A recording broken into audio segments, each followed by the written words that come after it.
Look at almost any major Chinese city, and you will find layers of imperial history. Shenzhen is different. 40 years ago, the area this metropolis occupies was mostly fishing villages. Today, it's a living blueprint for tomorrow's megacity. For a first-time visitor, that lack of history presents a dilemma. You have to navigate complex visa rules and cross the national digital firewall just to get here. You have to decide if that friction is worth it for a city built entirely in the modern era. This flowchart maps out the most common way in, crossing the border from Hong Kong. Because Shenzhen stretches over 30 miles along that border, choosing your entry route requires a specific strategy. The fastest option is the high-speed rail. This route cuts the transit time down to just 14 minutes, dropping you directly into the Futian Central Business District. But that speed comes with a rigid constraint. You must pre-book your tickets through the official railway app, often days in advance. Compare that to the standard mass transit railway, or MTR, East Rail Line to Lo Wu. It costs less and offers total schedule flexibility. You swipe your transit card and get on. The trade-off is time. Depending on where you start in Hong Kong, this route takes between 1 and 2 hours. If you prioritize that 14-minute sprint, you have to route your starting logistics through the West Kowloon station in Hong Kong. Once you reach the border, spontaneous travelers from many countries can utilize the 5-day visa on arrival. This allows you to skip lengthy embassy applications, but it legally restricts your travel exclusively to the Shenzhen municipality. You cannot use it to travel further into mainland China. When you map out these transit times and visa constraints in advance, Shenzhen stops feeling like an intimidating fortress. It becomes a highly accessible day trip or a seamless weekend extension. Step onto the streets of Shenzhen for the first time, and you will immediately notice a strange sensory gap. Despite the density of cars and buses, the typical roar of internal combustion engines is missing. Shenzhen operates a 100% electric bus and taxi fleet. Converting tens of thousands of public vehicles to battery power makes this one of the quietest megacities on Earth. For pedestrians, that silence creates a unique safety hazard. You can no longer rely on engine noise to tell you a bus is turning the corner. You have to maintain high visual vigilance at every intersection. Implementing this infrastructure across a population of 17 million people required massive coordinated urban planning. It is a scale of rapid development that reflects the city's origins. This pristine, electrified environment proves the city's design is optimized for future-proofing. Understanding that structural efficiency helps us evaluate exactly which parts of the city are worth your time. This quadrant chart maps out Shenzhen's major attractions. Because the city is heavily decentralized, spreading its districts across a vast coastal strip, you have to prioritize your targets based on their experiential impact versus the physical effort they require. The Ping An Finance Center in the Futian district sits firmly in the high-effort, high-impact quadrant. You pay 200 Chinese yuan, about $28 to ascend 599 meters. At the top, you get an unobstructed 360-degree view of the entire global supply chain stretching out toward the horizon. The trade-off is dependency on local conditions. To guarantee a return on that financial investment, you need a day with low smog levels and precise timing to hit the observation deck right at sunset.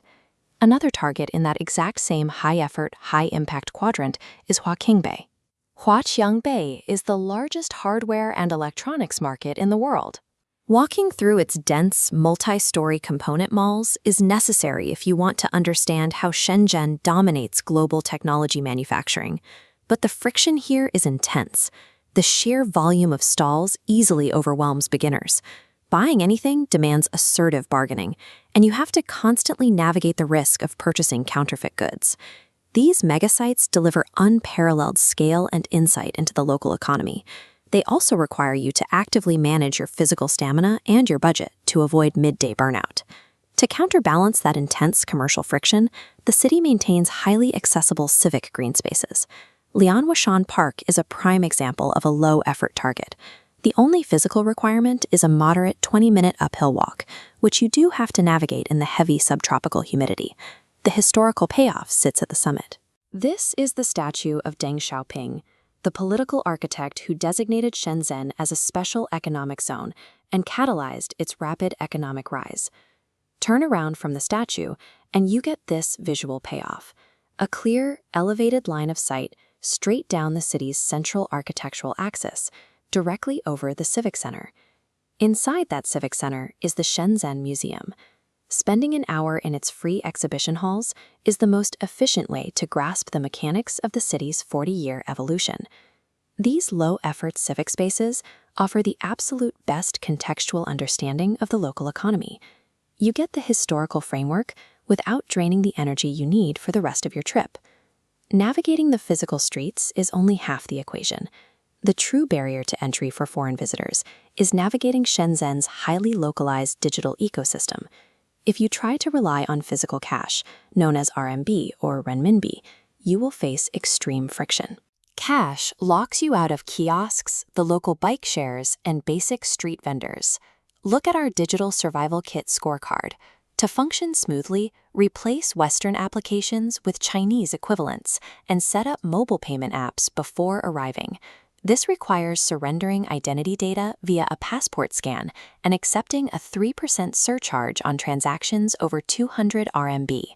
Navigation carries its own set of hurdles. Standard Western mapping apps suffer from severe GPS misalignment and outdated transit data due to strict local data regulations. To get pinpoint routing accuracy across the 17-line metro system, you need local apps like AMAP. Alternatively, use Apple Maps with a pre-purchased eSIM. This digital SIM accesses cellular data networks without swapping physical chips, often bypassing local firewall restrictions. In Shenzhen, your smartphone acts as your actual passport to the local economy. Without the right apps configured in advance, you are entirely locked out of the city's famous efficiency. This comparison matrix breaks down your ideal trip length, filtering your options based on the time you have available and your level of digital preparation. The one-day route is built for intensity. You prioritize high-impact hits, scaling the Ping An Finance Center, eating local Cantonese dim sum, and navigating the density of Huaqiangbei. The 3-day route allows for a wider, slower pace.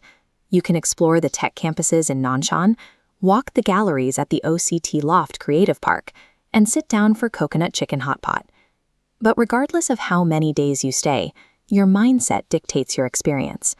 Approaching Shenzhen expecting ancient history and preserved imperial palaces will result in severe disappointment. Approach Shenzhen as a living exhibit of urban planning. When you recognize it as a real-time experiment in city building and pre-configure your digital tools to match, it transforms into the most user-friendly, futuristic megacity in the world.